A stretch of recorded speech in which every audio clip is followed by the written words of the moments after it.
नमस्ते, मैं हूं doctor Neha, consultant physician Akola से।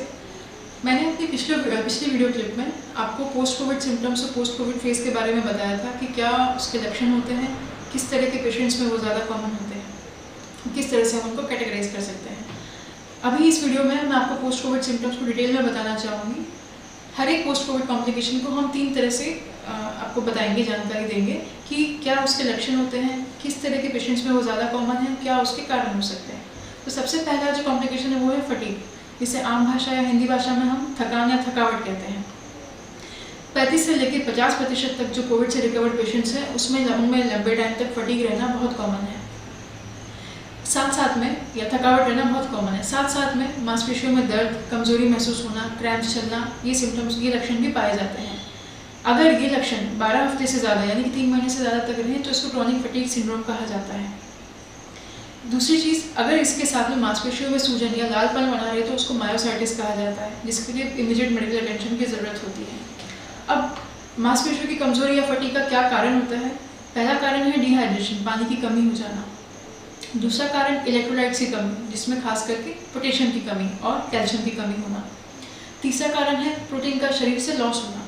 लंबे टाइम तक जो पेशेंट्स आईसीयू में रहते हैं उनमें एक लिमिट की फिजिकल स्ट्रेस के बाद में बॉडी से चर्बी और प्रोटीन का लॉस होने लगता है।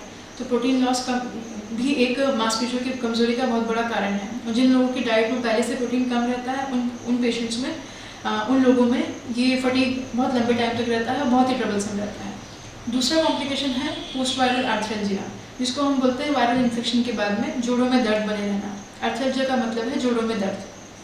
कभी कभी साथ में जोड़ों में दर्द के साथ में सुबह जोड़ों में अकड़न रहना या जोड़ों में सूजन रहना, ये भी कॉमन होता है। ऐसी कंडीशन में इसको आर्थराइटिस कहा जाता है। ये देखा गया है कि किसी भी वायरल इन्फेक्शन से या कोविड इन्फेक्शन से रिकवर होने के बाद में पेशेंट्स में जोड़ों में कमजोरी या जोड़ों में दर्द 6 महीने 1 साल तक भी बना रहता है। तो इसलिए अगर इसको टाइमली डिटेक्ट कर लिया जाए तो आप लंबे टाइम तक अपनी मूवमेंट रेस्ट्रिक्शन को रोक सकते हैं, क्योंकि जोड़ों में दर्द लंबे टाइम तक बने रहने से आप अपने हाथ और पैरों का खुल के मूवमेंट नहीं कर पाते, तो अपनी एक्टिविटीज़ को भी खुल के नहीं कर पाते। दूसरी चीज़ क्या पोस्ट वायरल आर्थ्रेल्जिया के केस में जो इम्पॉर्टेंट है कि कई पेशेंट्स होते हैं जिनमें लंबे टाइम से हल्का जोड़ों में दर्द बना रहता है, जिसको वो इग्नोर कर रहे होते हैं। इनमें से कई पेशेंट ऐसे देखे गए हैं जिनमें पहले से रूमेटॉइड आर्थराइटिस, यानी जिसको हिंदी में संधिवात या गठिया बोलते हैं हम, या फिर गाउटी आर्थराइटिस, यानी कि जिनमें यूरिक एसिड लेवल बड़ा होता है, उसकी वजह से जोड़ों में दर्द या सूजन रहता है, वो पहले से छुपी रहती हैं। ऐसी बीमारियां बहुत ही हल्के स्तर पर पहले से छुपी होती हैं, और जब वायरल इन्फेक्शन होता है तो जोड़ों में दर्द के फॉर्म में ये बहुत ही बढ़ के सामने आती है। तो ऐसे में अगर आपको जोड़ों में दर्द बना हुआ है तो इसलिए प्लीज़ टाइम से अपने डॉक्टर के पास जाइए, ताकि टाइम से ये बीमारियां अगर आपके शरीर में छुपी हुई हैं तो इनको टाइम से डायग्नोज किया जाए और ट्रीटमेंट लिया जाए। पोस्ट वायरल आर्थ्रेल्जिया लगभग 35 से 36% जो कोविड से रिकवर्ड पेशेंट्स हैं उनमें कॉमन है। तीसरा जो कॉम्प्लिकेशन है वो है पोस्ट वायरल न्यूरोपैथी, जिसका मतलब ये होता है कि वायरस के इफेक्ट की वजह से वायरल इन्फेक्शन के बाद में जो बॉडी की नर्व्स होती हैं, नर्व्स यानी कि नसें जो होती है, उनमें कोविड का इफेक्ट रहना, जिसकी वजह से क्या क्या लक्षण हो सकते हैं? हाथ या पैरों में सूनापन रहना, मूंगे चलना, चुभन होना, दर्द होना, हेवीनेस होना, और कभी कभी वो नसें इतनी ज़्यादा डैमेज हो जाती है कि बिल्कुल वीक हो जाती है। ऐसे में पैरालिसिस की तरह आप अपना हाथ या पैर पूरी तरह से नहीं उठा पाते, मूवमेंट नहीं कर पाते। तो ये होते हैं न्यूरोपैथी के लक्षण। अभी क्या इसके कारण हो सकते हैं? पहला कारण तो वही है कि वायरस का डायरेक्ट इफेक्ट, नसों पर डायरेक्ट इफेक्ट। दूसरा, जिनमें पहले से कुछ ऐसे कारण चले आ रहे हैं कि नसों पर डैमेज बना हुआ है, तो वो पेशेंट्स कौन से होते हैं? डायबिटीज़ के पेशेंट्स। डायबिटीज़ के पेशेंट्स में पहले से नसों में हल्का ब्लड शुगर हाई रहने की वजह से हल्का डैमेज चला आ रहा होता है।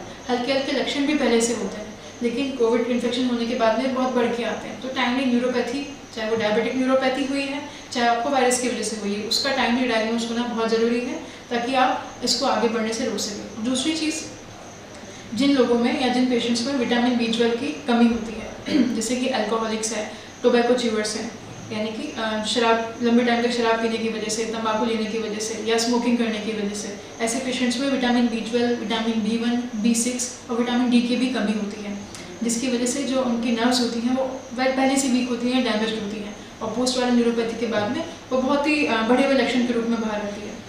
तो ऐसे में न्यूरोपैथी का डिटेक्ट होना बहुत ज़रूरी है।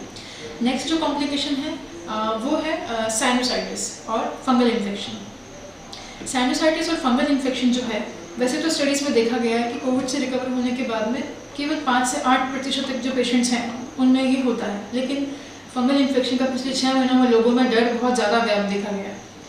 तो क्या है फंगल इन्फेक्शन?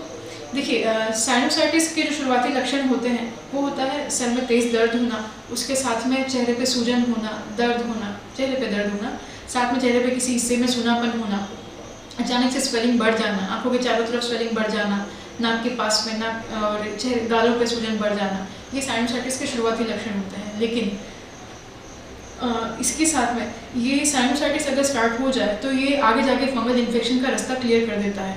तो अगर साइनोसाइटिस को टाइमली डिटेक्ट कर लिया जाए तो आगे हम फंगल इन्फेक्शन होने से रोक सकते हैं। दूसरी चीज़, जिन लोगों में नाक का बार बार जमाव रहना या नाक में सूखापन रहना कोविड से ट्रीटमेंट लेने के बाद में, नाक में सूखापन खासकर उन पेशेंट्स में रहता है जो ऑक्सीजन थेरेपी पे लंबे टाइम तक रहे हुए होते हैं ड्यूरिंग हॉस्पिटल स्टे।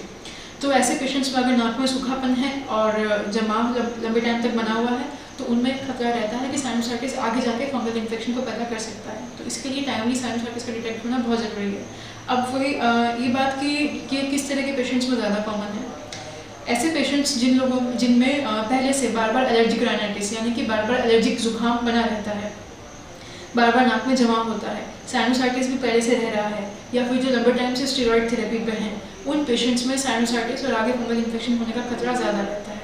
उसके अलावा डिविएटेड नेजल सेप्टम यानी कि जिन लोगों में नाक के बीच की हड्डी टेढ़ी होती है, तो उन लोगों में बार बार जुकाम होने का खतरा रहता है, तो ऐसे में साइनोसाइटिस होने का भी खतरा ज़्यादा रहता है।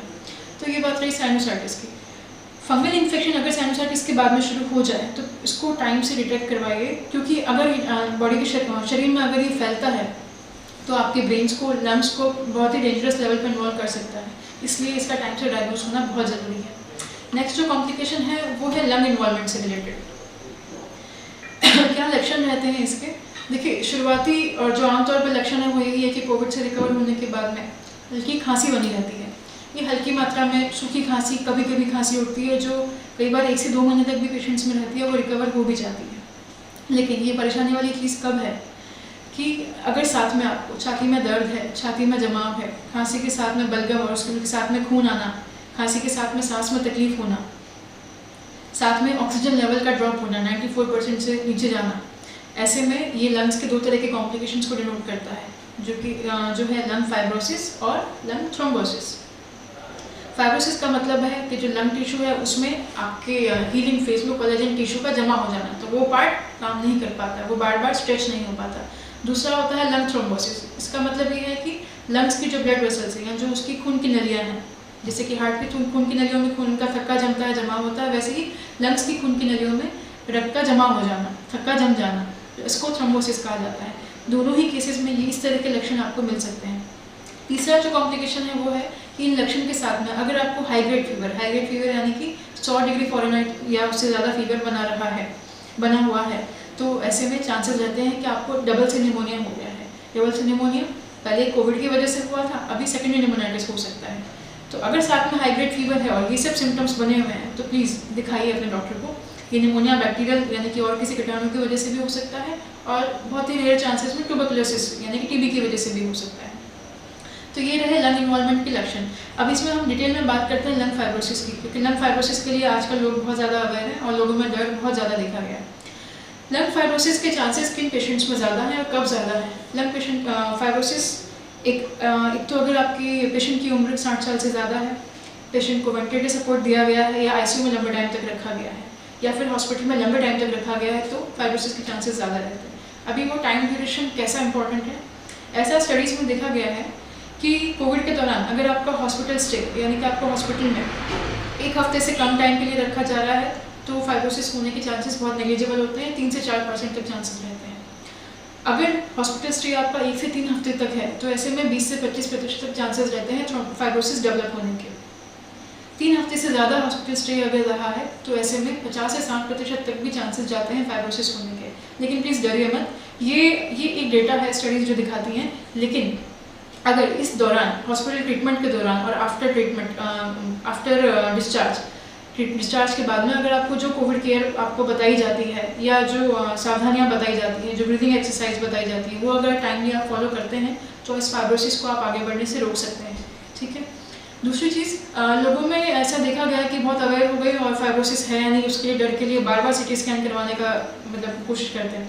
तो आपको बार बार सिटी स्कैन करवाने का ज़रूरत नहीं है। अगर इनमें से कुछ लक्षण हैं तो वो फाइब्रोसिस की वजह से है या नहीं, इसको सिंपल क्लिनिकल टेस्ट से भी इवेल्युएट किया जा सकता है। यानी कि आप अपने डॉक्टर के पास जाएँ तो आपका सिंपल मेडिकल चेकअप करके भी आपको फाइब्रोसिस के चांसेस बता सकते हैं कि आप में कितनी % आप में फाइब्रोसिस होने के चांसेस हैं या नहीं। दूसरी बात, थ्रोम्बोसिस जो मैंने बताया, लंग थ्रोम्बोसिस, वो खून का थक्का, जब लंग्स की जो खून की नलियाँ होती हैं उनमें खून का थक्का जमने की वजह से होता है। तीसरा था निमोनिया। इसके बाद में आता है जो नेक्स्ट कॉम्प्लिकेशन है वो है हार्ट इन्वॉल्वमेंट की वजह से। तो हार्ट इन्वॉल्वमेंट की वजह से जब कॉम्प्लिकेशंस रहते हैं तो क्या क्या लक्षण होते हैं? पहला, छाती में दर्द होना, यानी कि साथ में छाती में भारीपन होना, जैसे किसी ने पत्थर रख दिया हो। दूसरा, हृदय की धड़कन आपको कभी तेज़ कभी कम महसूस होती है, ठीक है। तो और तीसरा रहता है बहुत ही हल्की एक्टिविटीज़ पे, मतलब जो आप रूटीन एक्टिविटीज़ पहले करते थे उससे भी बहुत कम एक्टिविटीज़ पे भी आपको बहुत जल्दी से थकावट होने के साथ में छाती में भारीपन महसूस होने लगता है। तो ये हार्ट के इन्वॉल्वमेंट के लक्षण हो सकते हैं, ठीक है। अब इसमें दो तरह के कारण होते हैं। पहला, जिसको मेडिकल टर्म में हम बोलते हैं मायोकार्डाइटिस, जिसमें जो हार्ट की मसल्स होती है उसमें कोविड के वायरस के डायरेक्ट इफेक्ट की वजह से सूजन आ जाती है। दूसरा, जो मैंने पहले डिस्कस किया कि हार्ट की जो खून की नलियाँ होती हैं उनमें खून का थक्का जमने के चांसेस रहते हैं। क्या होता है कि कोविड का जो कोविड वायरस का जो इन्फेक्शन है बॉडी में, वो आपके ब्लड में थक्का जमने की टेंडेंसी को बहुत ज़्यादा बढ़ा देता है। तो ऐसे वो जो मेजर ऑर्गन्स हैं, जैसे हमने पहले लंग्स की बात की और अभी हार्ट की बात की, उनमें खून की नलियों में मेजर जो नलियाँ होती हैं उनमें थक्का जमने के चांसेस बहुत ज़्यादा रहते हैं। तो जिसको माइनर या मेजर हम हार्ट अटैक बोलते हैं, ये भी एक तरह से कॉम्प्लिकेशन हो सकता है। नेक्स्ट कॉम्प्लिकेशन है जिसको मैं आपको मोटा मोटा वही थ्रोम्बोसिस एक मेडिकल टर्म है, तो जिसका लिटरल या हिंदी मीनिंग है कि खून का थक्का जमना। तो इसमें हार्ट और लंग कैसे इन्वॉल्व होते हैं तो मैंने आपको पहले बताया। उसके अलावा किस तरह से हाथ या पैरों की भी जो बड़ी खून की नलियाँ हैं वो भी इसमें इन्वॉल्व हो सकती हैं। तो अगर उनमें खून का थक्का जमे तो अचानक से हाथ या पैर में सूजन आ सकती है, जिसको हम बोलते हैं deep vein thrombosis, DVT।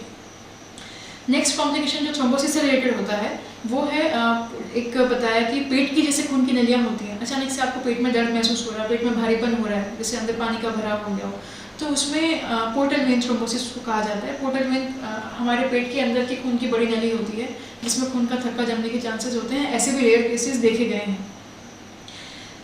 Thrombosis के बाद में जो next complication because of Covid है वो है आपका ब्लड प्रेशर और ब्लड शुगर लेवल हाई रहना। ऐसा देखा गया है कि जो पेशेंट्स पहले से हाई ब्लड प्रेशर और डायबिटीज़ के मरीज़ हैं उनमें कोविड ट्रीटमेंट के बाद या कोविड ट्रीटमेंट के दौरान भी ब्लड प्रेशर और शुगर लेवल्स हाई रहने लगते हैं, कंट्रोल के बाहर रहने लगते हैं। या फिर जिन पेशेंट्स में पहले नहीं था डायबिटीज़ और ब्लड प्रेशर, पहले तो शिकायत नहीं थी, उनमें शुगर लेवल्स हाई रहने लगते हैं, डायबिटीज़ पहली बार सामने आ रही है, ब्लड प्रेशर भी हाई रहने लग गया है।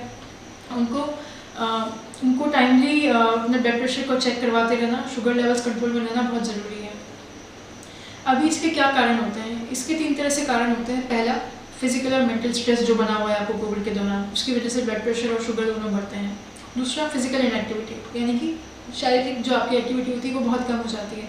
तीसरा, कि कोविड का जो ट्रीटमेंट जैसे कि स्टेरॉइड जो उसमें दिया जाता है उसकी वजह से भी हाई हो जाता है। बट प्लीज़ दिमाग में ये मत रखिए कि स्टेरॉइड इतना नुकसानदायक है, लेकिन ब्लड प्रेशर अगर उसकी वजह से बढ़ रहा है, शुगर उसकी वजह से बढ़ रही है, उसको कंट्रोल कर लिया जाएगा। लेकिन स्टेरॉइड जो है वो लाइफ सेविंग ड्रग है। कोविड के केसेस में स्टेरॉइड लाइफ सेविंग ड्रग है, उसका कोई ऑल्टरनेट ऑप्शन नहीं है, तो वो तो आपको देना ही पड़ेगा। बट उस वजह से अगर टेम्परेरी आपके ब्लड प्रेशर और शुगर बढ़ रहे हैं तो उनको कंट्रोल किया जा सकता है, ठीक है।